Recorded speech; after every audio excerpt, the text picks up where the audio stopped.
Hey, hello, welcome back MBCET aspirants. So first attempt के बाद everyone is waiting for second attempt का result. And उसके बाद normalization process कैसे होगी, first and second attempt को कैसे manage किया जाएगा, क्योंकि this is the first time.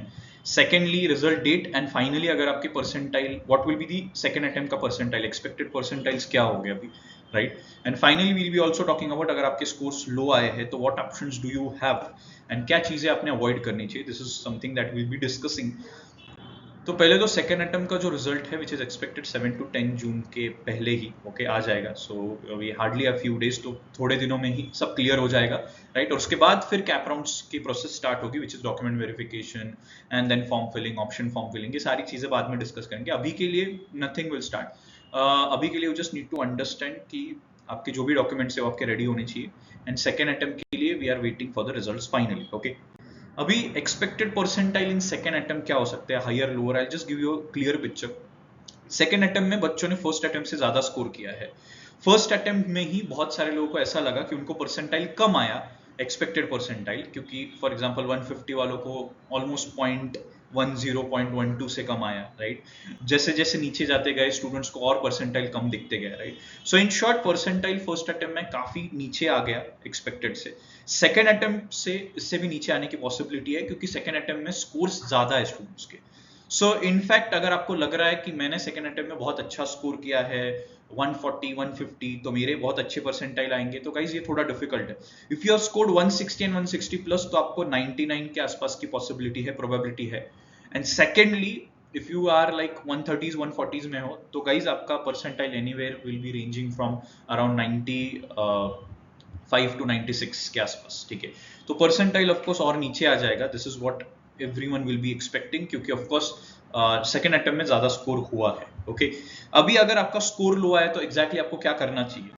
So firstly कौन सा कॉलेज मिलेगा, ये बहुत सारे स्टूडेंट्स को ये है कि मेरा 94 आया 93 आया, मुझे कुछ क्लैरिटी नहीं है. ऑफकोर्स टॉप 3 की सबको क्लैरिटी होती है, बजाज का कट ऑफ क्या होता है, सिडनम का क्या होता है, बट उसके नीचे किसी को नहीं पता होता है.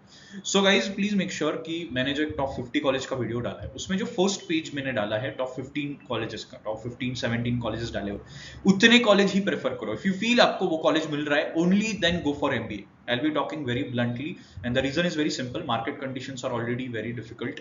Secondly, नीचे के कॉलेजेस में ऑलरेडी प्लेसमेंट्स के बहुत चैलेंजेस है. देयर इज टॉप 5 में एक कॉलेज है, of course I don't want to name it, but आप थोड़ा रिसर्च करोगे तो आपको पता चल जाएगा. टॉप 5 में ही जो सीईटी में एक कॉलेज आता है, उसमें अभी भी 50 to 60 students are unplaced at this moment, final year के students. I am talking about top 5 में से एक कॉलेज, ठीक है. तो इसका मतलब आपको सोचना चाहिए आपको उसके भी कितना नीचे जाना है. So this would be a very serious and alarming situation. तो इन दैट केस एक तो आप रिपीट कर सकते हो, you can go for repeating, ठीक है. आप एक साल प्रॉपरली गैप लेके अच्छे से पढ़ सकते हो, दूसरे एग्जाम्स भी एक्सप्लोर कर सकते हो like CAT and other exams. So it is always better to have different exams given. Secondly, आप पीजीडीएम ऑप्शन टारगेट कर सकते हो थोड़ा रिसर्च करके, जहां पे you feel that if you are paying a bit heavier fees, but आपको placements मिल रहे हैं, क्योंकि करियर एक लॉन्ग टर्म चीज होती है. It is not short term 2 साल की चीज, इट इज 25-30 ईयर्स की बात, राइट. या फिर आपको सैक्रिफाइस करना पड़ेगा. अगर आप इसकी बात भी नहीं सुनोगे, कुछ स्टूडेंट्स जाके सीधा एडमिशन ले लेंगे. जिनको डिग्री के लिए करना है गाइज, आप शौक से कोई भी कॉलेज चूज कर सकते हो, बट जिनको लॉन्ग टर्म करियर अच्छा बनाना है, ठीक है, in that case guys please make sure don't sacrifice your things कोई भी कॉलेज लेके, ठीक है. और इसका एक मैंने एकदम सिंपल तरीका बताया कि यू विल आस्क मी कि सर कैसे पता चले कॉलेज अच्छा है कि नहीं. I have told you in simple terms. मेरा जो वीडियो है टॉप 50 कॉलेज का, उसकी जो फर्स्ट पेज की जो लिस्ट है अराउंड 15 to 18 कॉलेजेस, उसमें अगर आपको एडमिशन मिल रहा है तो ही लो. सेकेंड पेज से जो आगे की लिस्ट है उसको अवॉइड करो सीधा सीधा, ठीक है. This would be my suggestion. बाकी आपके ऊपर है आपको क्या करना है, right. So whatever doubts you have regarding repeating, PGDM या कॉलेज रिगार्डिंग, आप बिंदास कमेंट में डाल दो, ठीक है. I will try to reply each and every student, because I know ये स्टेट एक बहुत कंफ्यूजिंग स्टेट होती है. यहाँ पे नहीं समझ में आता एग्जैक्टली क्या करना चाहिए, right. So we'll help you with that. You can reach out to us also. Okay, so that was all about it. Let's wait for the second attempt, but तब तक आप बाकी चीजों का प्रिपरेशन भी स्टार्ट कर दो. Okay, all the best guys, and please let us know about your queries.